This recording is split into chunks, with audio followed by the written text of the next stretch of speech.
Look at this beautiful factory glider, 305-inch wheelbase, 63-inch flat top, all color matched. I mean, this thing is gorgeous, absolutely gorgeous. You're not gonna believe what I'm gonna do to it. All right, we have the back end up on jack stands. All the bags are already taken loose. Pretty much all the bolts that can come out, even out of the deck plate. We have the whole deck plate loose, but it's up under there and up under back there. And I said it just doesn't make sense to try and, you know, go like that to try and get it on out of here. So since I have to remove that anyway. So after lunch, I'm gonna go ahead and I'm gonna go around with the torch and I'm gonna torch off all these hucks. And we're gonna take the fifth wheel off, then take the deck plate off and loosen everything up and roll the whole system. Oh my, look, little stick man. Nature appreciation moment. Anyways, we're just gonna roll this whole back section forward, mark all my holes, do a bunch of measuring and all that good stuff, drill a bunch of holes and go from there. Yeah, I don't think it's gonna be that complicated. And then we're gonna try, I don't know what I'm gonna do about the back, because like on the back of a Peterbilt, you have this whole slope wall, I mean, any truck. I don't know if once I get up here, if I'm gonna try and, you know, take a pizza shape out of there and bend it down and weld it up that looks original, or if I'm gonna do something like on my dad's truck where, oh my gosh, there's raccoons or something in here, where we like rounded it over and made this all one solid piece. I don't know, we might do something custom like that. I'll probably talk to the customer about that when we get to that point, but up until that point, we're just gonna do what we do. So yeah, we're gonna get this thing moved and go from there. I think tomorrow I'm gonna start working on getting the bunk unhooked, all the AC lines and all that good stuff, the heater lines, get it all unbolted. It should only take a couple hours to get this bunk off so I can start working on the day cab side of it, which I have the day cab kit right here in the paint booth. Well, this isn't the whole kit, but it's the part of it that needs to be painted. So I plan on painting this sometime this week too, and I'm gonna hopefully video all that. All right, end of the day. I'm leaving the shop a little messier than I like, and kind of the job half finished, but it is what it is. She's pretty close to being fully stripped down. I burnt all the hucks off of this side of the frame rail. I haven't done the other side yet. The bunk is off. Setting up a little air ride kit dealio under there. Tomorrow I'll probably seal that off because it's probably gonna be a day or two before I ever get that back end painted, and then next week before I get it installed, and I don't want a bunch of dust in there and everything else. So we'll seal that up tomorrow morning and keep on stripping here, keep on working. I don't know, keep the guys busy. We're gonna get her done. It's killing me. It's killing me. I'm shedding tears every huck that I cut, thinking that I'm you know, just another couple hours away from shortening a factory 305-inch wheelbase truck. I don't know, guys. Somebody should check on me after this video is posted.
All right, this is where we at.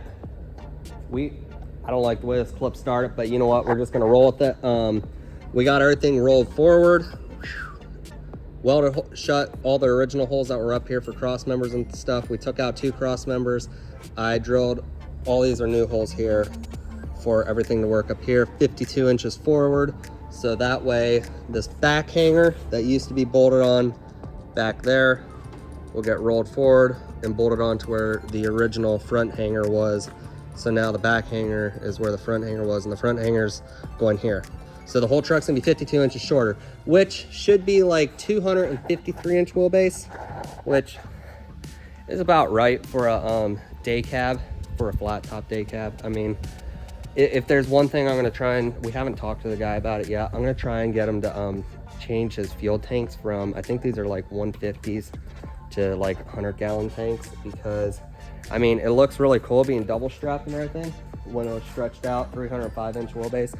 I don't think it's gonna look right now being this short, being double strapped and having long fuel tanks, because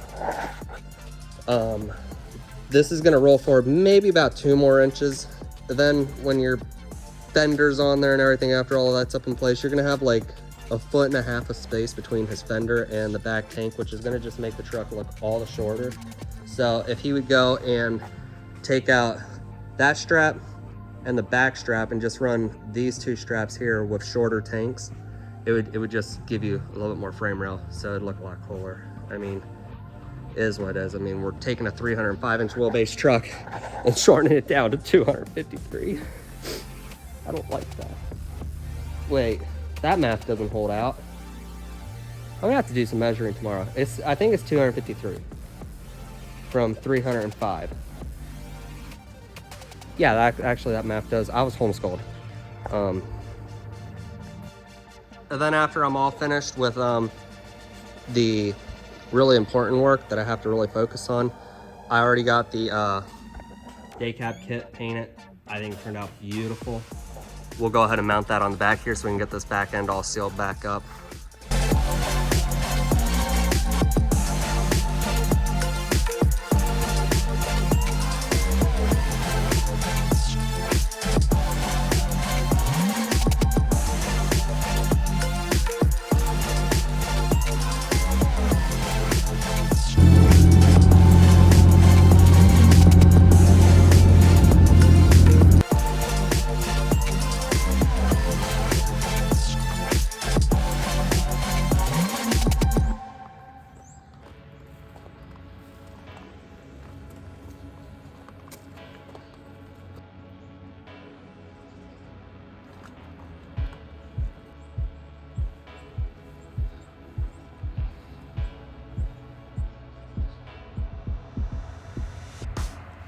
Boy, time sure flies when you're having fun and you're behind schedule and you're undermanned and you're working your butt off so you forget the video, because that's not top priorities, I guess.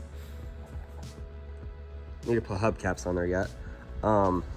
Here it is. It's painted. I set these fenders on last night. They're not bolted on yet. I'm gonna bolt these on this morning. I wish we were putting new fenders on, but we're not, sadly. These ones are a little damaged, but whatever. Fifth wheel, got it bolted on last night.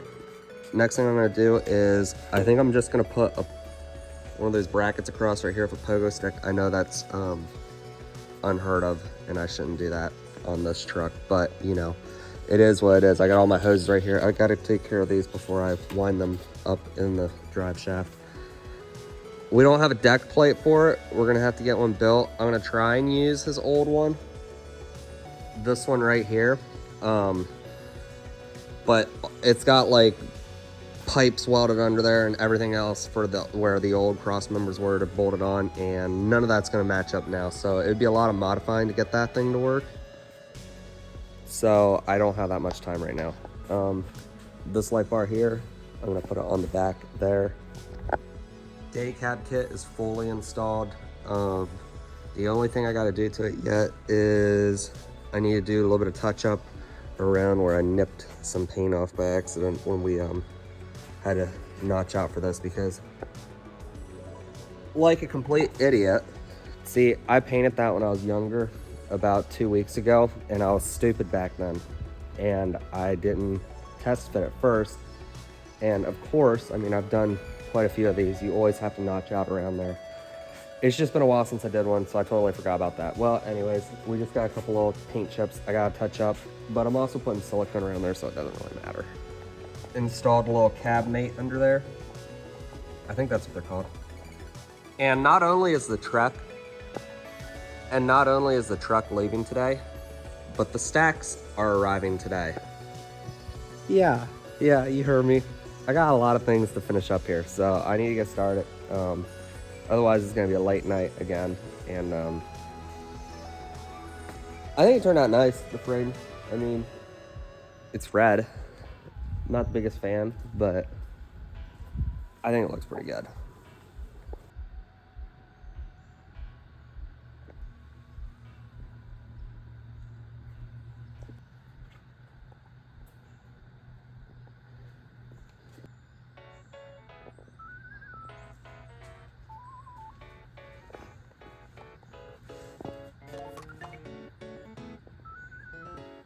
All right, guys, the final reveal.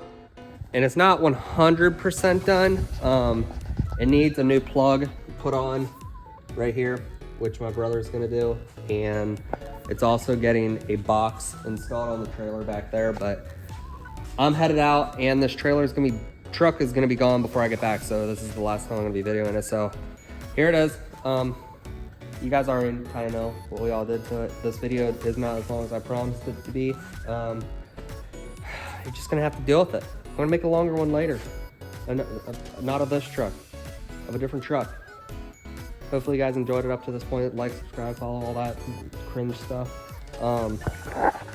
Yeah, it is what it is. I mean, it was a beautiful truck. For a day cab, I mean, it stayed a great looking truck. Don't get me wrong. But you know, they are gonna clean up a little bit of this stuff too. That's why it's out here in the wash bay. They're also gonna clean up the interior a little bit. We got some shavings and stuff. I don't know why this piece of carpet wasn't pulled out before we started working on it. That's my bad, if you know what I'm saying. But they're gonna completely detail the interior anyways, so they're gonna vacuum everything out. This is how the inside looks. I'm not a fan of their whatever you call it, upholstery kit, but it works. They might try and pull it a little tighter, but there's some like weird smudges here and there. They're gonna clean all that up, vacuum it out, make it look really good and presentable. But yeah, there it is. Dynaflex stack kit. This is a 7-inch stack kit. It sits at around 13.3, I believe, aired up. So, I don't know, is what it is. Catch you guys in the next video, and I probably got you guys very sick just now.